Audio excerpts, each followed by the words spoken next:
Olá, queridos. Hoje nós vamos falar sobre uma passagem muito conhecida em Gênesis capítulo 3, mas nós vamos voltar um pouquinho para o capítulo 2, antes da queda, antes que Adão e Eva pecassem e houve várias consequências. Então nós vamos conversar um pouquinho sobre isso e o título dessa mensagem, né, seria o que Adão e Eva perderam no Éden. Não significa que eles perderam alguma coisa, tipo, eles perderam uma moeda e agora tem que encontrar.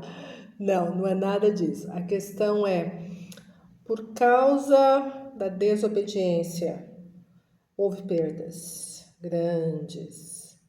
E até hoje nós sentimos essas perdas, porque não foram apenas perdas de Adão e Eva, foram perdas da humanidade, de todos nós.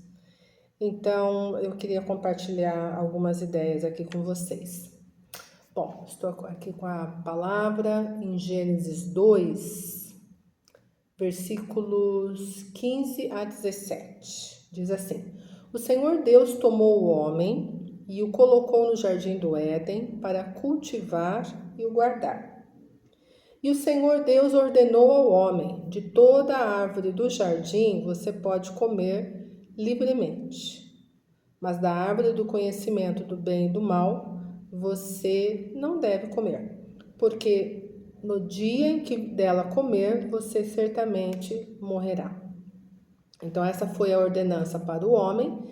E logo após, no versículo 18, o Senhor Deus disse ainda: Não é bom que o homem esteja só, farei para ele uma auxiliadora que seja semelhante a ele. E a partir daí, Deus criou a mulher a partir do homem. Tá. E aí aconteceu que no capítulo 3 é narrada a história do que nós chamamos de a queda de Adão e Eva. E aí eles foram expulsos do jardim, do Éden, então algumas coisas aconteceram. Então vamos caminhar nesse sentido. Então, as perdas que eu consegui observar aqui, né? A primeira coisa pode não estar numa certa ordem, tá? No capítulo 2, aqui nos versículos 16 e 17, quando Deus ordena ao homem: de toda a árvore do jardim você pode comer livremente, menos da árvore do bem e do mal, do conhecimento do bem e do mal, você não deve comer, porque o dia que você comer dessa árvore, você certamente morrerá. Então, a primeira coisa que eu vejo aqui que o homem perdeu, que a humanidade perdeu, foi essa ausência de perigo. O que você quer dizer, Lilian? Deus os orientava o que fazer, o que não fazer, o que podia comer, o que não podia comer, e consequências. Vocês vão morrer. Por mais que eles não entendessem bem o que seria isso, eles deveriam confiar no Deus que os criou e que caminhava com eles, né? Enquanto eu estou falando sobre Adão e Eva, eu gostaria que você pensasse sobre você mesmo e eu sobre mim mesma e sobre a humanidade. O quanto nós fazemos isso. Nós queremos tomar as nossas próprias decisões, irmos pelos nossos próprios caminhos. E quando Deus nos fala: não faça isso, eu sei que você vai sofrer, eu sei que não vai ser bênção para você. Aí, o que fazemos? Insistimos. Muitas pessoas insistem e acabam sofrendo essas consequências. E depois querem culpar Deus. Deus, porque o Senhor deixou. Mas quais pés foram para aquele lugar? Foram os nossos, né? Quem tomou aquelas decisões? Fomos nós, né? Então, essa ausência de perigo, não tinha perigo. É isso que eu quero dizer. Não tinha perigo. E não há perigo nas nossas vidas enquanto nós obedecermos o Senhor. Enquanto nós estivermos no centro da vontade de Deus, enquanto nós estivermos obedecendo o que a palavra diz. A partir do momento que nós decidirmos caminhar pelos nossos próprios pés, pela nossa própria cabeça, o perigo vem junto. Então, nesse momento aqui, o homem não precisava temer.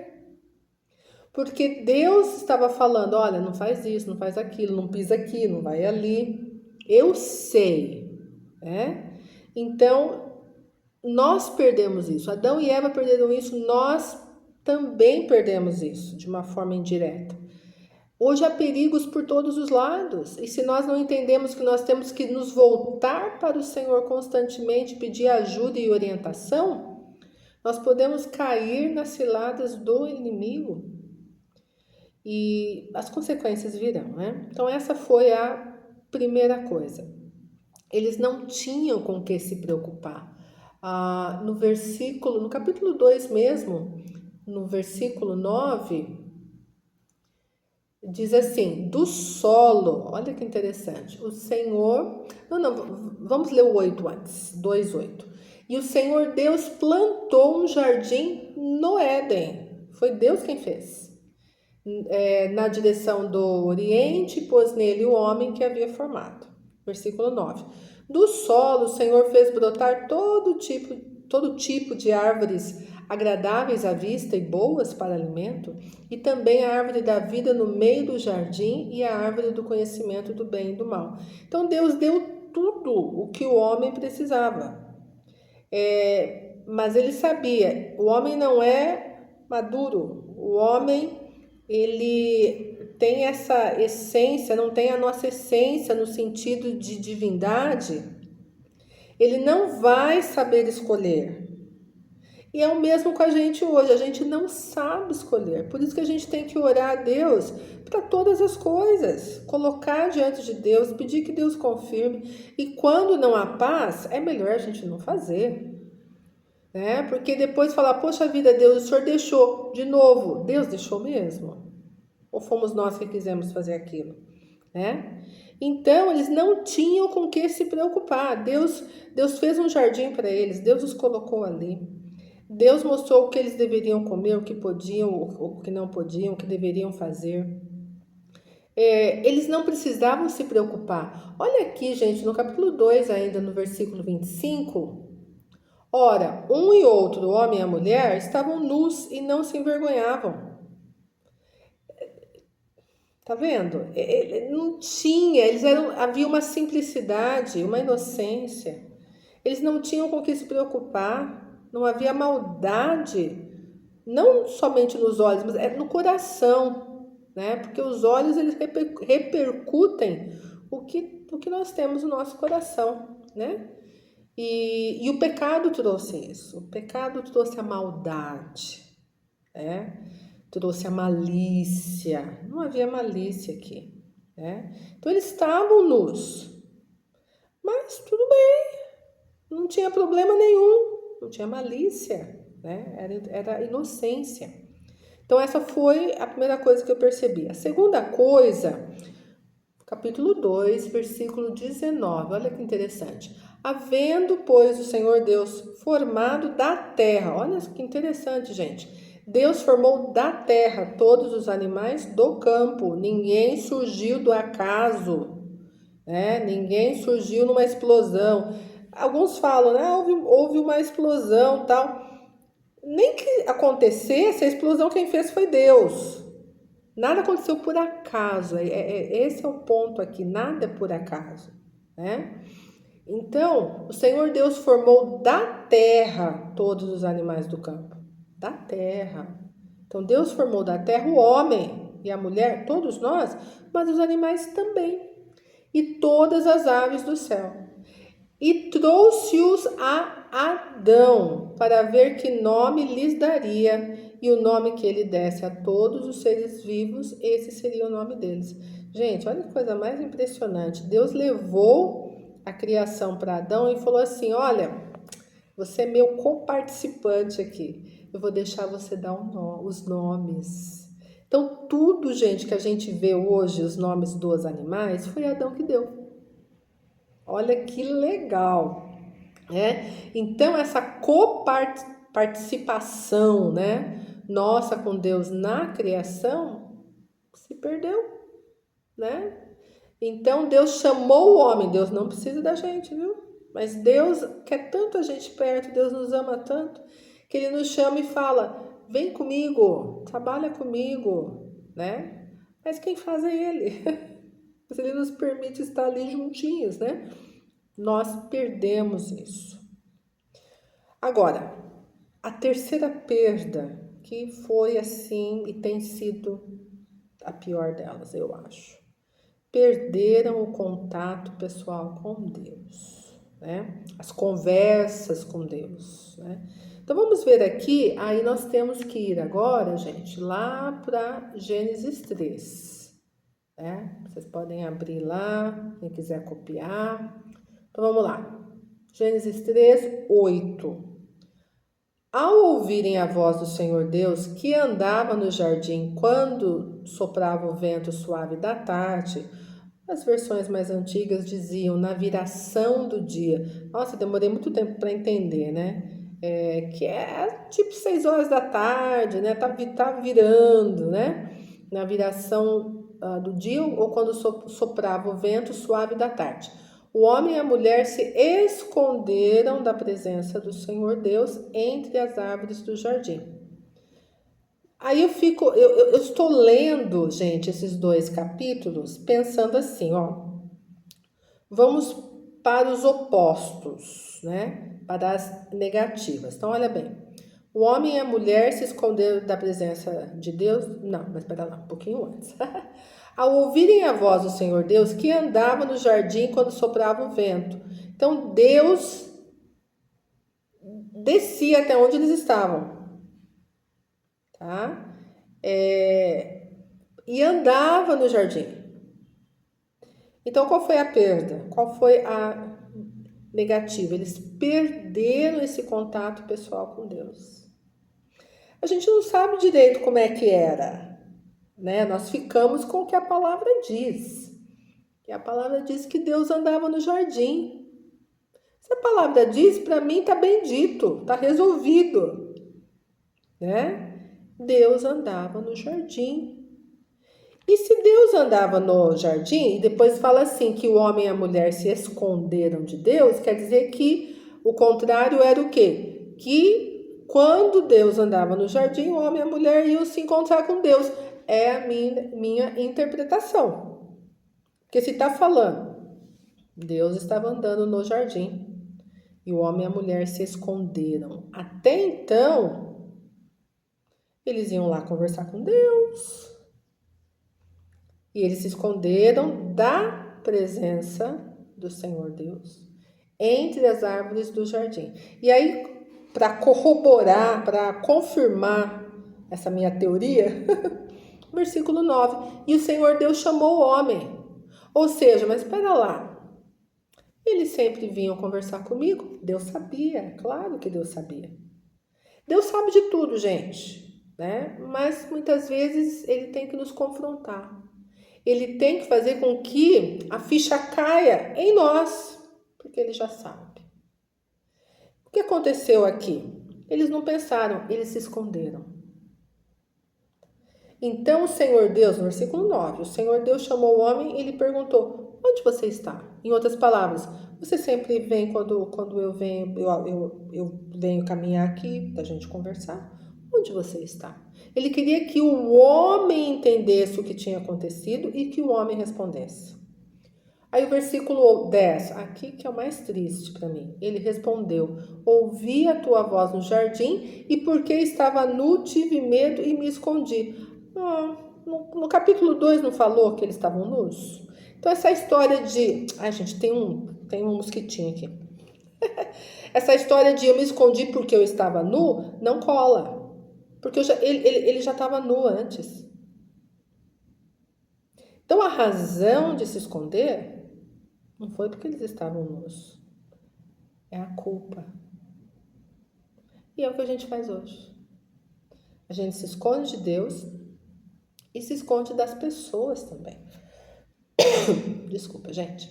A gente se esconde de Deus. A gente não quer ter que enfrentar. A gente não quer chegar para Deus e confessar. Deus, eu pequei, Deus, eu errei, me ajuda. Como que eu posso resolver isso? Não, é melhor se esconder. Muito mais fácil. Então eles perderam aquela honestidade de estar diante de Deus, né? Coisa limpa, clara. E nós perdemos isso também, consequentemente, né, gente? Então, eles perderam isso, essas conversas com Deus, esse contato de estar. Sou eu não preciso colocar uma capa, eu não preciso fingir nada, né?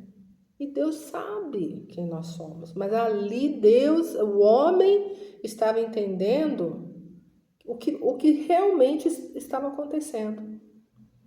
Que foi. Pode ser que no momento ele ainda não tinha entendido assim que foi o pecado em si, né? Aí Deus teve que tratar, e no tratar a ficha caiu, né? Bom, então vamos lá, vamos continuar. Aí aconteceu o quê? Como eu falei já, eles perderam também a inocência, né? Por causa da desobediência, aí ficaram com medo de Deus. Então eles fugiram de Deus porque eles estavam com medo. O medo, ele vem por causa do pecado. Ele não vem de graça. Ah, eu tenho medo que descubram isso que eu fiz. Eu tenho medo que descubram que eu menti. Então eu vou contar uma outra mentira para encobrir aquela. E vai indo um mar de mentiras. De medo de ser descoberto. Mas e se eles descobrirem? É fruto do pecado. O medo é fruto do pecado, né? O se esconder é fruto do pecado também. Também, como consequência, perderam um relacionamento saudável com o outro. E aqui, ó, capítulo 3, tá? Versículos de 11 a 13. Vamos ler? Deus perguntou: quem lhe disse que você estava nu? Gente, olha que pergunta. Porque eles já estavam nus, né? Nós já vimos isso. E eles não percebiam. Então Deus foi direto. Quem contou para vocês que vocês estavam nus? No caso aqui, interessante que Deus estava falando com o homem, viu, gente? Não adianta mascarar a coisa, não. Quem lhe disse que você estava nu? Você comeu da árvore da qual ordenei que não comesse? Aí o 12, aí começou o jogo do empurra-empurra. Não sei se todos sabem, mas eu tenho um livro escrito chamado No Divã do Dentista. Não sou dentista, tá, gente? Deus foi tratando os meus medos na cadeira do dentista, né? Então eu indico, né? Bom, por que eu tô falando isso? Porque no livro eu falo sobre isso. Tem uma parte lá que eu uso essa passagem para dizer que aqui foi o jogo do empurra-empurra. Eu não quero admitir meu erro, então eu vou jogar a culpa no outro, né? Quem sabe cola, mas para Deus não cola, né? Então vamos ver aqui, ó, versículo 12, né? Então o homem disse: a mulher que me deste, né? Que o Senhor me deu para estar comigo, ela me deu da árvore e eu comi. Então aqui ele culpa Deus e culpa a mulher. O Senhor me deu. Ele quase falou, eu não pedi. Estava meio implícito, né? Então a mulher que o Senhor me deu, ela me deu do fruto. Coitadinho de mim. Gente, aqui não é questão de homem e mulher não, viu? Porque todos nós, homens e mulheres, temos a mesma atitude. Se não estamos em Deus, se não estamos em Cristo, nós temos a mesma atitude. Se a gente não permite Deus tratar do nosso coração, nós vamos fazer a mesma coisa. Nós vamos apontar o dedo para o outro. É muito mais fácil. É muito mais fácil, né? A gente vai apontar o dedo para Deus, porque foi Deus que deixou, porque foi Deus que não interferiu para que aquela coisa não acontecesse. Foi aquela pessoa. menos eu. Só que a palavra é muito clara, gente. Todos nós somos caídos. Todos nós temos que responder para Deus. Então não adianta querer culpar o outro. E Deus tanto não aceita esse jogo de empurra-empurra. Nós não vamos ler, mas eu gostaria de encorajar vocês para que vocês leiam o capítulo 2 e 3, todo ele. E depois dessa parte aqui no capítulo 3, vem as consequências. E as consequências vieram sobre todos. Sobre a mulher, sobre o homem, sobre a serpente. E ali Deus fala, não tenta me enganar. Não tenta jogar a culpa no outro. Não tenta jogar a culpa em mim. Quem pecou? Quem errou? Fui eu? Não. Então isso, gente, é para todos nós. A começar de mim. Então, perdas. Perdemos relacionamento aberto, franco com Deus. O contato ali constante com o Senhor. E com o nosso próximo também. O relacionamento com o próximo foi arruinado, né? Seria isso. E aí, a última coisa, eles foram expulsos da presença de Deus quando foram expulsos do jardim, né? Capítulo 3, 23. Por isso o Senhor Deus o lançou fora do jardim do Éden para cultivar a terra da qual havia sido tomado. Ai, mosquitinho, gente. Desculpa. E depois de lançar fora o homem, Deus colocou querubins, anjos, a leste do jardim do Éden e uma espada flamejante que se movia em todas as direções, que não era para passar, para guardar o caminho da árvore da vida. Aí vocês falam, nossa, mas que Deus carrasco. O que eu vejo aqui? Eu até anotei, ó. Essa foi uma medida de segurança de Deus para com o homem. Pensa assim, eles estavam em pecado. Aí eles vão e comem da árvore, árvore da vida, para viver eternamente em pecado. Vocês acham que Deus ia permitir isso com Adão, com Eva, conosco? Jamais, jamais. Isso é amor. Essa é uma medida de amor para com o homem, para com a mulher, para com a humanidade. Aí, Deus maravilhoso, né? Alguém fala assim, Jesus foi o plano B. Não foi plano B, coisíssima nenhuma. O Senhor já sabia de tudo. E no versículo 15 aqui do capítulo 3, o Senhor diz assim, falando com a serpente: porém inimizade entre você e a mulher, entre a sua descendência, serpente, e o descendente dela. Aqui, gente, é uma referência a Jesus. Este, Jesus, lhe ferirá a cabeça e você lhe ferirá o calcanhar. O que está falando aqui? A inimizade é entre a mulher porque é a semente da mulher. E Jesus nasceu de quem? De uma mulher virgem pelo trabalhar do Espírito Santo. O homem não faz parte disso. Então, porém, inimizade entre você e a mulher, entre a sua descendência e o descendente que virá dela, Jesus. Aqui é muito importante essa questão de esse, essa, seu, sua, que é português no duro, viu, gente? Este lhe ferirá a cabeça. A cabeça é o quê, gente? É vida. O cérebro para, a pessoa está morta. O corpo pode estar bonzinho. A gente sabe disso. Então, a cabeça aqui representa a vida. Até eu coloquei aqui, ó. Machucar a cabeça é a total destruição do diabo. Porque a vida reside na cabeça. E Jesus na cruz destruiu o diabo. E até fala assim, havia um cativeiro, a morte. Então, Jesus pegou aquele cativeiro e levou para o cativeiro da destruição. Por isso, gente, os que morrem em Cristo têm esperança. Nós temos esperança daqueles que morrem em Cristo. E nós estamos em Cristo. E quando a gente morrer, vai ser uma transição.